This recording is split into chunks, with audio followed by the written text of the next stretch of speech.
Assalamualaikum warahmatullahi wabarakatuh. Halo teman-teman, kembali lagi dengan saya Desi Fitriani. Di sini saya akan mempresentasikan mata kuliah pengantar pembelajaran bahasa asing, yaitu dengan materi prinsip-prinsip pembelajaran bahasa Arab sebagai bahasa asing.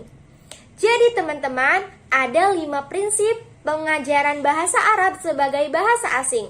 Yang pertama yaitu prinsip teoritas, yang kedua prinsip korektisitas, yang ketiga prinsip berjenjang, yang keempat prinsip pembelajaran bermakna, dan yang terakhir yaitu prinsip pujian atau imbalan. Mari kita simak video selanjutnya. Baik teman-teman, kita masuk pada prinsip prioritas. Dalam pengajaran bahasa Arab, ada beberapa prinsip prioritas dalam menyampaikan materi pengajaran, yaitu yang pertama, mengajarkan, mendengar, dan bercakap sebelum menulis. Yang kedua, yaitu mengakarkan kalimat sebelum mengajarkan kata. Dan yang ketiga, yaitu menggunakan kata-kata yang lebih akrab dengan kehidupan sehari-hari sebelum mengajarkan bahasa sesuai dengan penutur bahasa Arab. Jadi teman-teman, prinsip mendengar dan berbicara terlebih dahulu sebelum menulis itu biasanya setiap anak akan mengawali perkembangan bahasanya dari mendengar dan memperhatikan kemudian menirukan. Hal itu menunjukkan bahwa kemampuan mendengar atau menyimak harus lebih dulu dibina. Kemudian kemampuan menirukan ucapan, lalu aspek lainnya seperti membaca dan menulis. Selain itu teman-teman, ada beberapa teknik melatih pendengaran, yaitu yang pertama, guru mengucapkan kata-kata yang beragam, baik itu dalam bentuk kalimat atau kata. Nah, setelah itu peserta didiknya menirukannya di dalam hati secara kolektif. Yang kedua yaitu guru melanjutkan materinya tentang bunyi huruf yang hampir sama sifatnya. Misalkan za, sya, sa, a, ha, dan seterusnya. Yang ketiga yaitu materi dilanjutkan dengan kata bunyi yang tidak terdapat di dalam bahasa ibu, bahasa Indonesia peserta didik tersebut. Seperti ho, sa, za, so, lo, dan seterusnya. Bukan hanya itu saja teman-teman, adapun dalam pengajaran pengucapan dan peniruan dalam menempuh langkah-langkah sebagai berikut. Peserta didik dilatih melafalkan huruf-huruf tunggal yang mudah. Kemudian dilatih dengan huruf-huruf dengan tanda panjang, kemudian dilatih dengan lebih cepat, dan seterusnya. Dan selanjutnya yaitu mendorong peserta didik menyimak dan melafalkan huruf. Nah teman-teman, yang kedua yaitu mengajarkan kalimat sebelum mengajarkan bahasa dalam mengajarkan struktur kalimatnya. Sebaiknya mendahulukan pengajaran struktur kalimat atau nahwu, kemudian masalah struktur ataupun kata atau sorof. Kemudian sebaiknya seorang guru memberikan hafalan teks atau bacaan yang mengandung kalimat sederhana dan susunannya yang benar. Nah, selanjutnya kita masuk pada prinsip yang kedua, yaitu prinsip korektisitas. Prinsip ini diterapkan ketika sedang mengajarkan materi fonetik, sintaksis, semiotik. Maksud dari prinsip ini adalah seorang guru bahasa Arab harus mampu melakukan pembetulan dan membiasakan pada peserta didik untuk kritis pada hal-hal berikut. Yang pertama, korektisitas dalam pengajaran fonetik. Nah, pengajaran ini aspek keterampilan melalui latihan pendengaran dan ucapan. Kemudian yang kedua, korektisitas dalam pengajaran sintaksis, yaitu ditekankan pada pengaruh struktur bahasa ibu terhadap bahasa Arab. Misalnya, dalam bahasa Indonesia kalimat akan selalu diawali dengan kata benda, yaitu subjek. Tetapi kalau dalam bahasa Arab, kalimat bisa diawali dengan kata kerja. Yang ketiga yaitu korektisitas dalam pengajaran semiotik.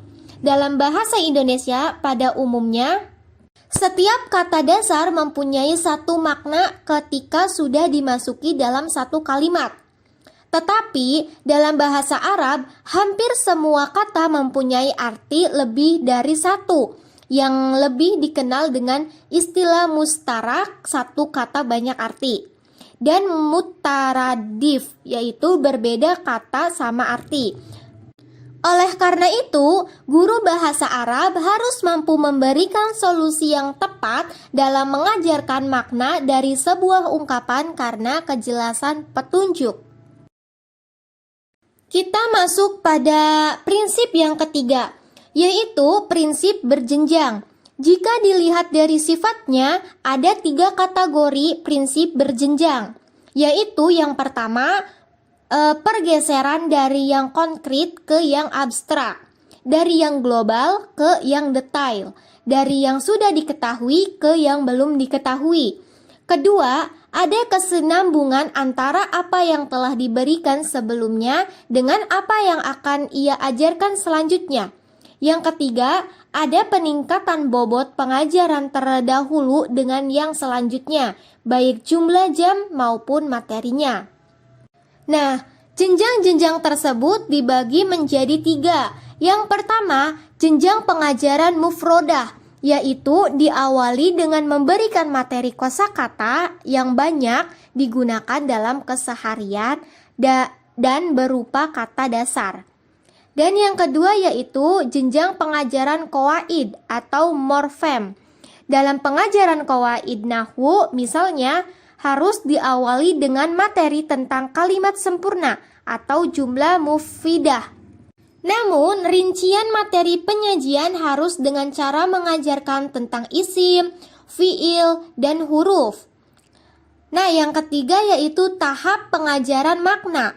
Dalam pengajaran ini, seorang guru bahasa Arab hendaknya memulainya dengan memilih kata-kata atau kalimat yang paling banyak digunakan atau ditemukan dalam keseharian mereka. Selanjutnya, makna kalimat lugas sebelum makna kalimat yang mengandung arti idiomatik. Jadi teman-teman, kita masuk pada prinsip yang keempat, yaitu prinsip pembelajaran kebermaknaan. Nah, prinsip ini meyakinkan pentingnya faktor dalam belajar untuk menjadikan peserta didik menyerap pelajaran secara lebih lama daripada belajar secara hafalan. Misalnya, dalam mengajar kosakata maupun gramatika, guru sebaiknya mengajarkannya dalam konteks. Itulah prinsip yang keempat.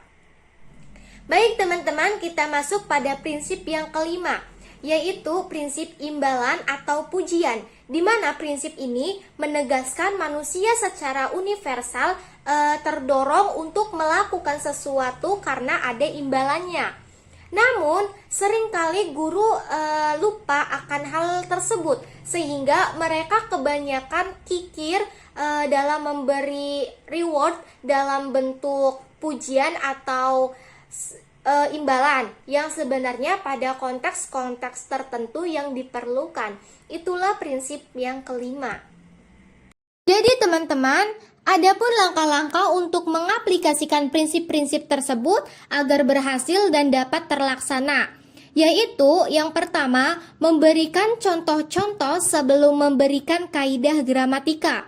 Karena contoh yang baik akan menjelaskan gramatika secara mendalam daripada gramatika saja. Yang kedua yaitu, jangan memberi contoh hanya satu kalimat saja, tetapi harus terdiri dari beberapa contoh dengan perbedaan dan persamaan teks untuk dijadikan analisa perbandingan bagi peserta didik. Yang ketiga yaitu, mulailah contoh-contoh dengan sesuatu yang ada di dalam ruangan kelas atau media yang telah ada dan memungkinkan menggunakannya.